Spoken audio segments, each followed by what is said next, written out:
जय शिवराय. मी सचिन हवळे पाटील. संघर्ष योद्धा, मराठा योद्धा, मराठ्यांचं काळीज, मराठ्यांचा ढाण्या वाघ, मराठ्यांचा महासागर मनोज जरांगे पाटील यांनी आपलं आमरण उपोषण स्थगित केलं. का केलं तर त्याचं कारण असं आहे की संपूर्ण महाराष्ट्रामध्ये मराठा समाज हा काळजीत लागून राहिला होता की मनोज जरांगे पाटील यांची प्रकृती अत्यंत बिकट होत चालली होती आणि लाखो फोन हे आंतरवाली सराटी या ठिकाणी येत होते आणि कोट्यावधी समाज हा चिंतेत लागून राहिला होता. माता भगिनी असतील, वयस्कर असतील, लहान लहान बालकं असतील, यांना काळजी लागून राहिली होती की मनोज जरांगे पाटलांना काही होऊ नये. त्यामुळं तीव्र पडसाद उमटण्याची शक्यता होती. कुठे जलसमाधी आंदोलन, कुठे रास्ता रोको, अशा कायदा सुव्यवस्था बिघडतील अशी कृत्य होण्यास सुरुवात झाली होती.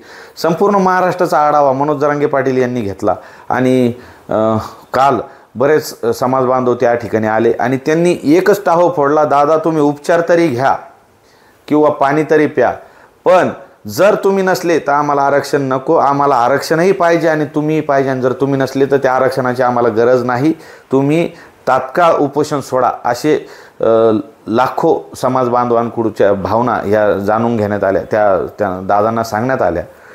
दादांना सलाईन लावा ही रिक्वेस्ट करण्यात आली. मग दादांनी सलाईन लावून उपोषण करण्यापेक्षा मी तात्पुरतं पुन्हा उपोषण स्थगित करतो या निर्णयावर दादा आले आणि मनोज जरांगे पाटील यांनी आपलं उपोषण स्थगित केलं आहे. आता या कालावधीमध्ये मनोज जरांगे पाटील हे उपचार घेणार आहेत आणि उपचार घेत असताना कुठल्या आमदारांनी, कुठल्या मंत्र्यांनी आपल्या समाजाला आणि मनोज जरांगे पाटील यांना टार्गेट केलं, मनोज जरांगे पाटील यांना कोण एकटं पाडण्याचा प्रयत्न करतील याचा आढावाही घेणार आहे.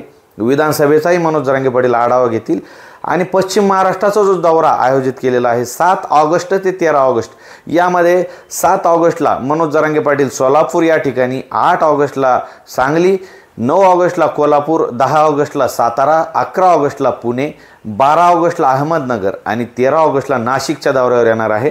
पुन्हा मराठ्यांचा जय जयकार, मराठ्यांची क्रांती, मराठ्यांचा इतिहास आपल्याला पाहायला मिळणार आहे. याच सह्याद्रीच्या दऱ्याखोऱ्यांमध्ये छत्रपती शिवरायांनी हिंदवी स्वराज्याची स्थापना केली होती आणि आपल्यावर आरोप लावण्यात जात होते की हे मराठ्यांचं आंदोलन, हे मनोज जरांगे पाटील यांचं आंदोलन फक्त मराठवाड्यापुरतं सीमित आहे. तर आता पश्चिम महाराष्ट्रात मराठ्यांचं वादळ येत आहे 7 ऑगस्टपासून 13 ऑगस्ट.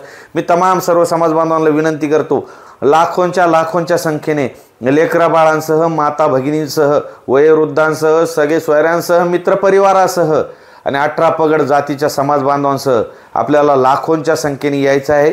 आता नाही तर कधी नाही. या सरकारला पुन्हा दाखवून द्यायचं आहे.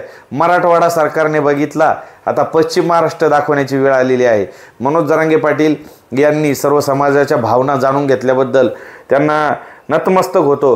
कारण दादा, तुमच्यामुळं आज 400 वर्षानंतर समाज एकत्र झालेला आहे आणि त्यामुळं आपल्याला समाजही पाहिजे, आरक्षणही पाहिजे आणि तुम्हीही पाहिजे. जर तुम्ही नसले तर त्या आरक्षणाशी देणं घेणं अशी सर्व समाज बांधवांची भावना झाली होती.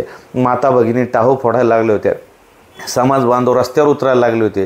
त्यामुळं तुम्ही समाज भावना जाणून घेतल्याबद्दल तुमचे आम्ही शतशः आभारी आहोत. दादा, तुम्ही असले तर आम्हाला आरक्षण मिळाल्यासारखं आहे.